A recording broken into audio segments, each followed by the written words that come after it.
In this video, I'm going to walk you through the start to finish process that I use for creating foxtail chains. We'll go over two different styles of chain, the single knit and the double knit.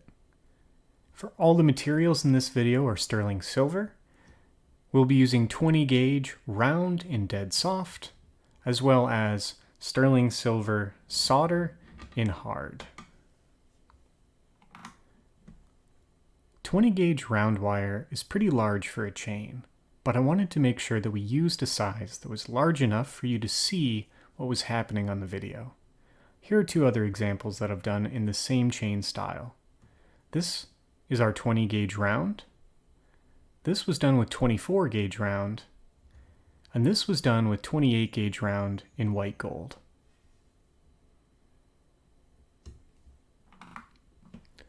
For this project, I've cut 4 feet of 20 gauge round in dead soft sterling silver. I'll be using this punch from my dapping set as a mandrel to make our jump rings. It's 12 millimeters around. It'll be the perfect size for our jump rings. Alternatively, something like a Crayola marker would be perfect for this size.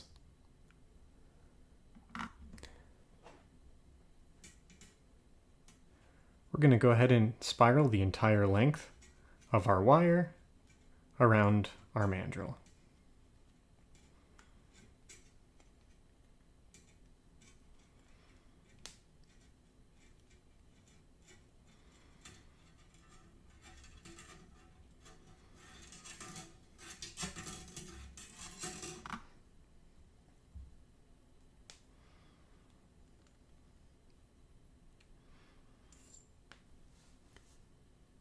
Once we have all 4 feet, we can remove it from our mandrel and cut this into jump rings.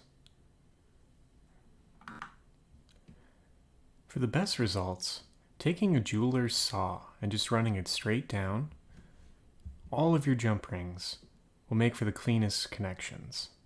For the sake of keeping it easy underneath my camera setting here, I'm going to take my snips and cut them one at a time as we work down.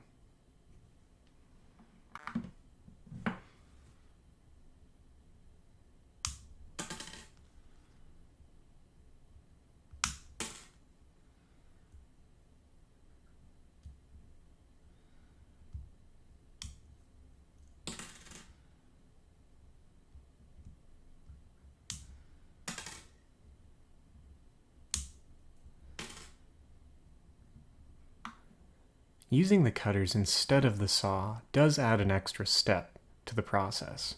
One side of our jump rings will be flush. The other side will have a slight wedge from where our cutters bit into the metal. We'll need to go back and trim off the wedge side so that both sides will be flat, giving us a nice clean solder connection.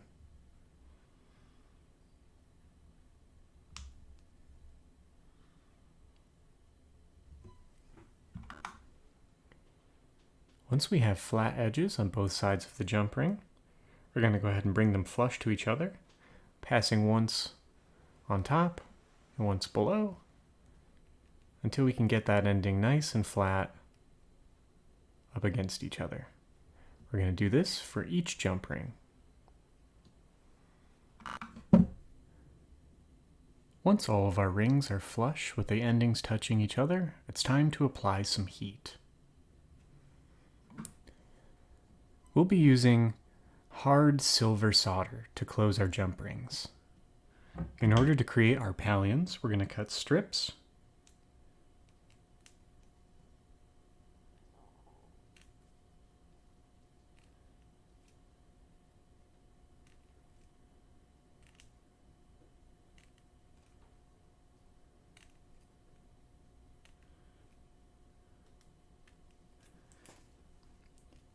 And then cut these strips into small squares.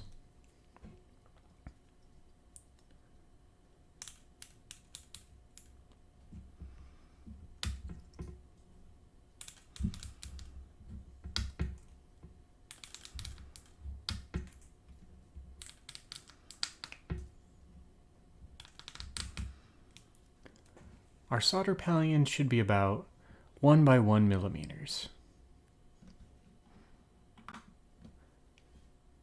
For our flux, I'll be using this Firescoff ceramic coating flux.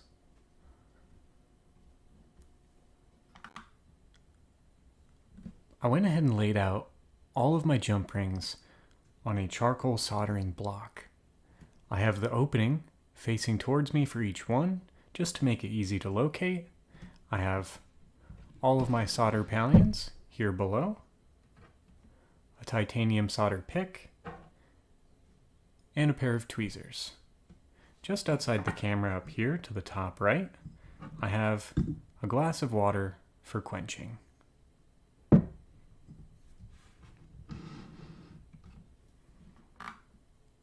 Anytime that you're going to be using a torch, be sure to follow all safety protocols, including proper ventilation and a fireproof area to solder.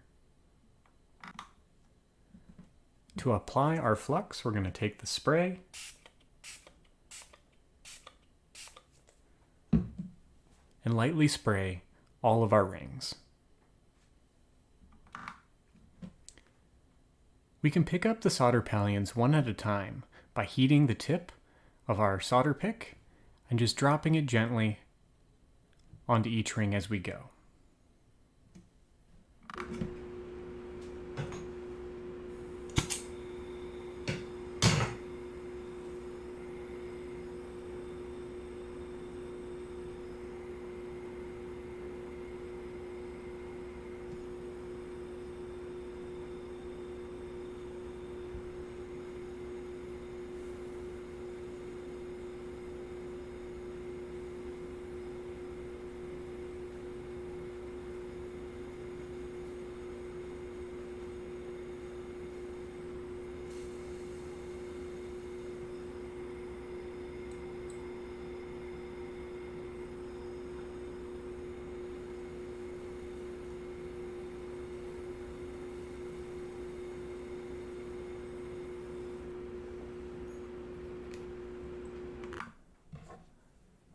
Once all of our jump rings are soldered, we can dip them into our cup to quench them before placing them in our pickle.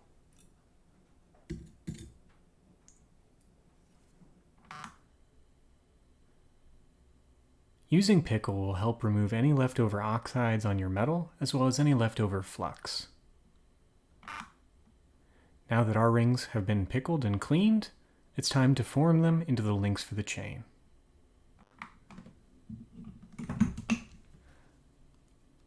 I'm going to take a pair of round pliers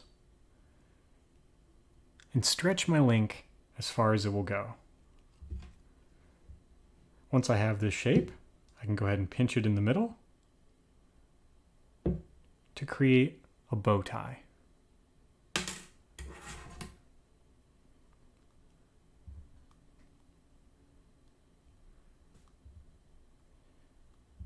Next, we'll pinch directly in the center and bend both endings upwards.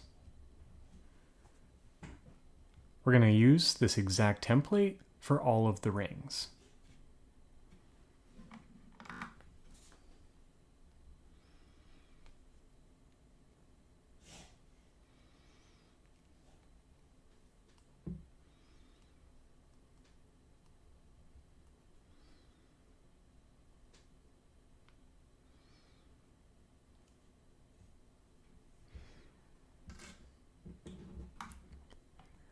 Now that we have all of our links formed, we can go ahead and start our chain. One thing I've found that helps make this easier for me as I'm putting together the chain is taping a length of string to hold the first length so I can work down the chain from there. Our first chain pattern is extremely simple. We're going to feed our first loop over the string and then pass our next link through the two loops at the bottom.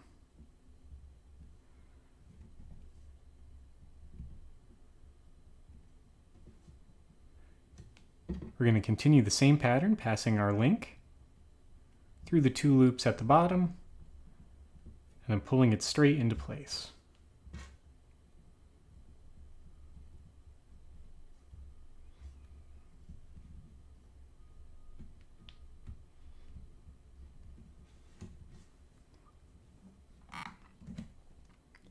passing through just the bottom loop gives us a nice flexible chain. We're going to set this chain to the side for now to work on our second pattern. We're going to begin the next pattern the same way by passing our first link of the chain through our string and following it with a second link.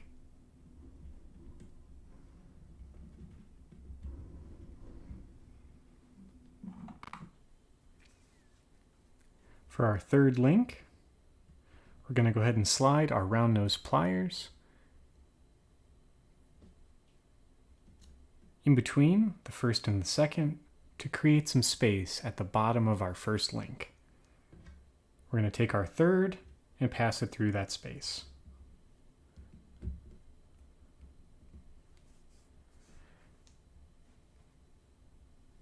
From here, we can see right here the bottom of this loop. We're going to place our round nose pliers through again, just to create a larger space for our fourth link to pass through.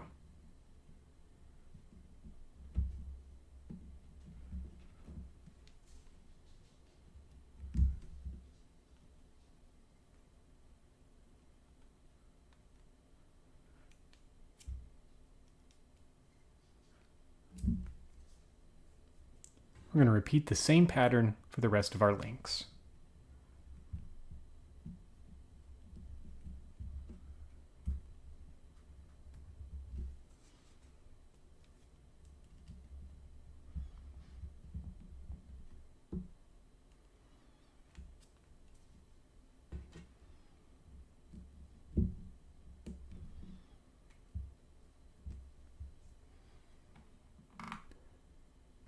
Here we have our two chain styles. The single link is much more flexible, but it does have a lot more space in between each segment. The double is much more rigid, but it has a very full and nice look to the chain.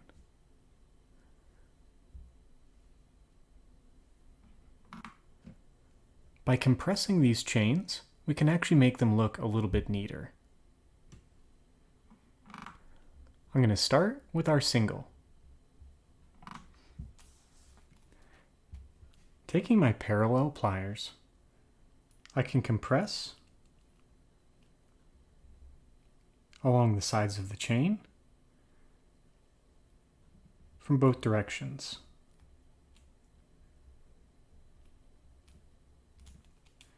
This will help even out the links and give us a nice square-shaped chain.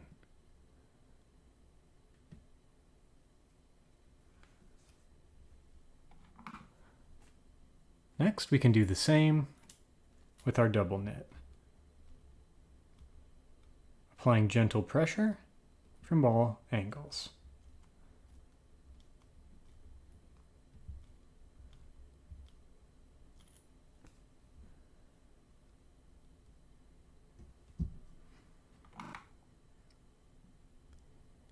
The process for making this chain repeats whichever pattern you choose, all the way through until you reach the final length of your desired piece. If you'd like me to make a video on how to add some end caps, leave me a comment and let me know below. Generally speaking, every project on this channel can be made with nothing more than a pair of pliers and a pair of cutters. This was the first project that we've done that required any extra tools. I went ahead and put the links for all of the tools that I used in this video down below. If you'd like to see more videos like this, let me know in the comments. If you'd like to see less videos like this, let me know. A special thank you goes out to all of the names on the screen for supporting this channel through Patreon. What I am doing would not be possible without your support. If you're interested in helping support the channel, follow the link in the description below this video. If you found this video helpful, leave me a like on the video. This helps me a lot with the visibility of my videos and YouTube's algorithms. To be the first to know when I upload new content, go ahead and subscribe to my channel and hit the bell to be notified when new videos are available. Thank you for watching, and happy wrapping.